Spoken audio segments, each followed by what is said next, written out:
ನೋಡಿ, ಇಲ್ಲೊಬ್ಬ ಚಿನ್ನದ ಸರ ವಾಪಸ್ ಕೊಟ್ಟು ಪ್ರಾಮಾಣಿಕತೆಯನ್ನ ಮರೆತಿದ್ದಾನೆ.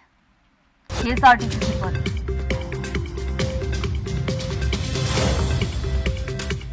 ಎಲ್ಲಾದ್ರೂ ಚಿನ್ನದ ಸರ ಸಿಕ್ಬಿಟ್ರೆ, ಅಪ್ಪ ಚಿನ್ನದ ಸರ ಸಿಕ್ಬಿಡ್ತು ಇಟ್ಕೊಂಡು ಬಿಡೋಣ ಅಂತ ಇಟ್ಕೊಂಡಿರ್ತಾರೆ ಒಬ್ಬೊಬ್ರು.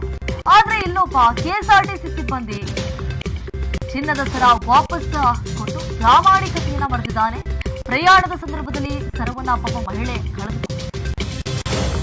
ಸುವರ್ಣವಾದ ಒಬ್ಬ ಮಹಿಳೆಯ 5 ಗ್ರಾಂ ಚಿನ್ನದ ಸರ.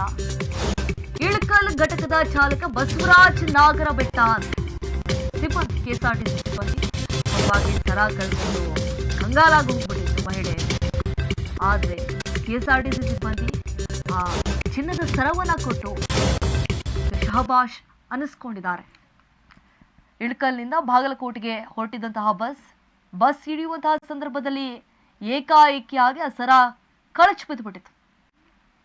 ಇಳಕಲ್ ಘಟಕದಲ್ಲಿ ಮಹಿಳೆಗೆ ಸರವನ್ನ ವಾಪಸ್ ಕೊಟ್ಟಿದ್ದಾರೆ ಸಿಬ್ಬಂದಿ. ದೃಶ್ಯದಲ್ಲಿ ಗಮನಿಸ್ತಾ ಇದ್ದೀವಿ. ಆ ಮಹಿಳೆ ಆ ಸರ ಕೊಟ್ಟಂತಹ ಖುಷಿಯಲ್ಲಿ ಅವ್ರ ಕಾಲಿಗೆ ಬೀಳಕ್ ಹೋಗ್ಬಿಟ್ಟಿದ್ದಾರೆ. ಹೇಳಿ ಬಂಗಾರ ಸರ ಯಾರೀ ಬಿಡ್ತಾರೆ? ಯಾರಿಗಾರು ಸಿಕ್ಕರೆ ಜೇಬ್ ಹಾಕೊಂಡು ಓಡೋಗ್ತಾರೆ. ಅಂಥದ್ರಲ್ಲಿ ಕೆಎಸ್ಆರ್ಟಿಸಿ ಸಿಬ್ಬಂದಿ ಆ ಸರವನ್ನ ಕೊಟ್ಟು ಮಾನವೀಯತೆಯನ್ನು ಮರೆತಿದ್ದಾನೆ.